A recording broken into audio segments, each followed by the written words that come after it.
morning, everyone, and welcome to the second episode of Radio FCCIB, the new podcast and video program from the French Chamber of Commerce and Industry in Bahrain. In this new episode, we are pleased and honored to welcome Mr. Zulfiqar Haider, Chief Executive at Bureau Veritas Bahrain. So Zulfiqar, thank you so much for your participation today. You know the concept. I'm going to ask you 3 questions regarding your company and the current situation. But briefly, I will introduce you and your company before that.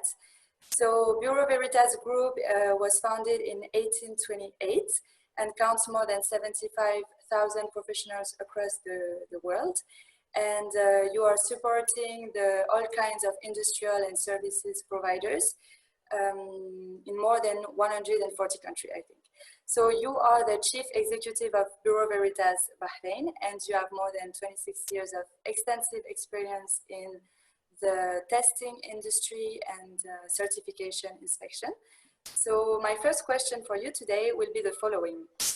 What are the challenges overcome by Bureau Veritas during the crisis, and how did they overcome these challenges?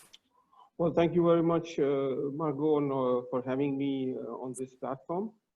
Well, as you can see that this pandemic has come with a very surprise throughout the world, and all the countries around the globe have faced the similar situations across. Like I think the best thing was this, that the way we moved into it to address the situations and address the concerns which were raised by the World Health Organization in terms of dealing with the situation.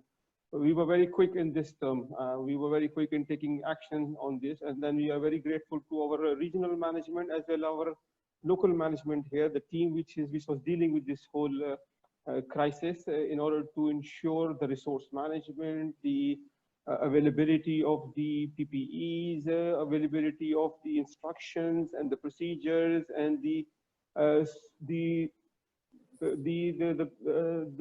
instructions which were addressed by the World Health Organization as well as the Ministry of Health. And we were very effective in implementing it in the very first day. And we managed to get all the resource management done well in advance in terms of dealing with the situation.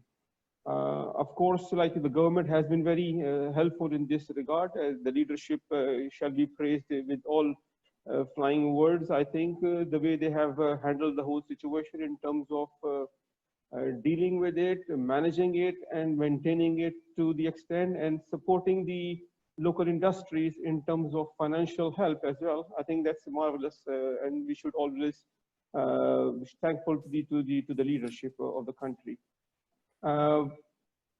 In terms of dealing with the situations also, we were very quick in terms of addressing it and giving the STBTs, which are like, the safety toolbox talks to all the staff on a regular basis, and developing the culture, which was almost like not there in terms of handling this type of crisis.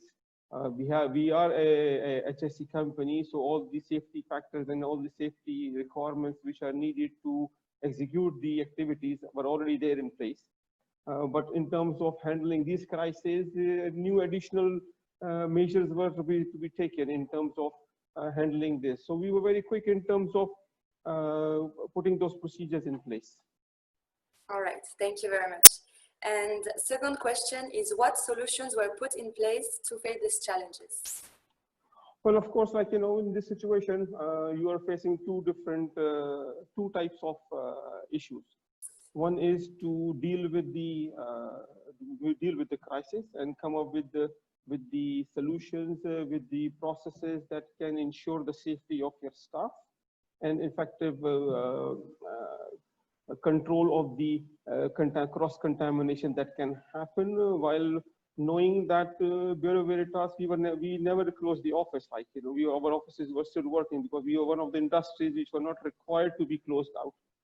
So in order to ensure that the team is working effectively, of course, the fear factor of the staff was there. So being the management, it was our role and responsibility to make sure that we should give them the confidence that they are in safe hands, and all the measures which the management has decided to take, if they are implemented, they will be perfectly safe in terms of the whole crisis. And the other was to look into the revenue side of it, like, how to continue doing business. So what we did is we built a crisis management team within the office. We try to resource them to the maximum that they can work effectively, even as crisis comes in where the whole lockdown will be there. So they should be able to operate from their homes. The business continuity program was also initiated.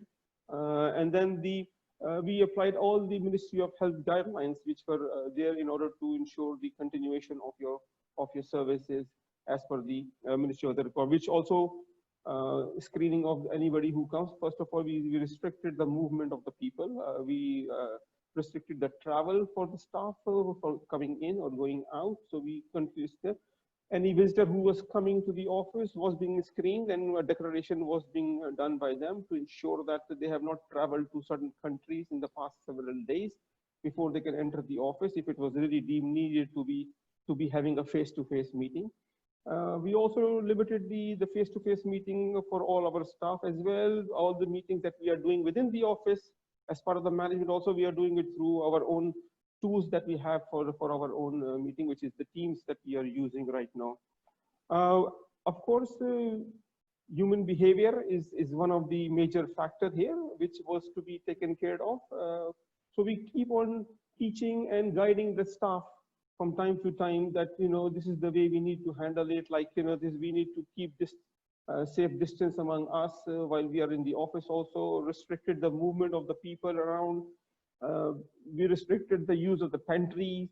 We closed the use of the dispensers and all this. We came up with the alternative solutions for water, for coffees and all that stuff. So we try to minimize the cross-contamination that can possibly happen in an office.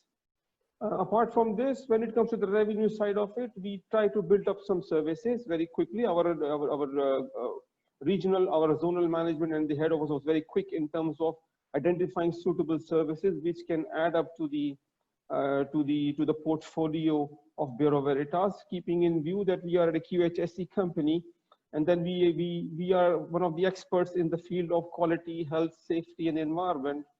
So they came up with a very nice product, which was restart with Bureau Veritas, like, So it was a safeguard logo or a benchmark, giving confidence to our clients that if they implement those protocols in their own offices, in the companies, in the outlets, in the restaurants and hotels, they can give some sort of a good amount of a confidence to their customers to have a major footfall to their premises.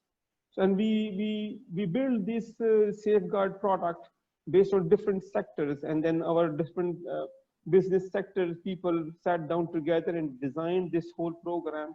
I'm sure you must have attended the previous seminar that we did online for the FCCIB in the past for the restart with Bureau Veritas. So these are the products that we have built up in terms of trying to address the needs of the clients as well, to ensure that business revenue wise and the overall business wise, we should catch up with the requirement as well, to address the needs of the client as well. All right, thank you. Now, last question, but not least, how do you see the way forward? Well, if you see, I think you might have heard the word, the new normal. That's the way forward, at least in the short term. But I'm sure we are going to get through this whole situation. And then we are, as part of Bureau Veritas growth initiative, digitalization was already a part of the growth initiative, which we were working even before this pandemic has happened. And that is the future.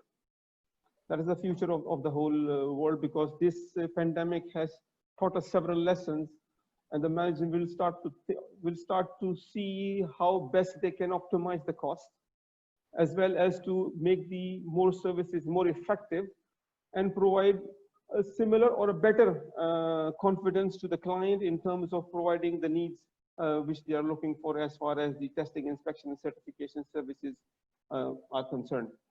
Of course, in the future, you can see that business competition is going to be very stiff, and then you might face a lot of challenges in terms of the price pressure, which could be there.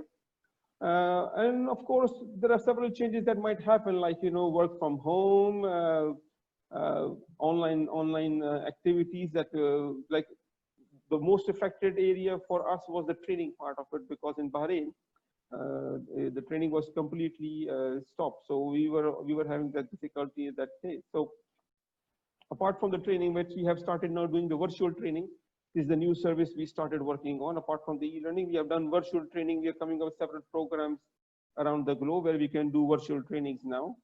So that has helped us to, no, we should not say that we have built these ones, but we have accelerated our pace in terms of how we need to deal with the future of the situation and how to address the client's needs in the future. All right. Well, thank you very much, and thank you all for listening, and see you in the next episode of Radio FCCIB. Thank you. Thank you for having me. Have a good day ahead.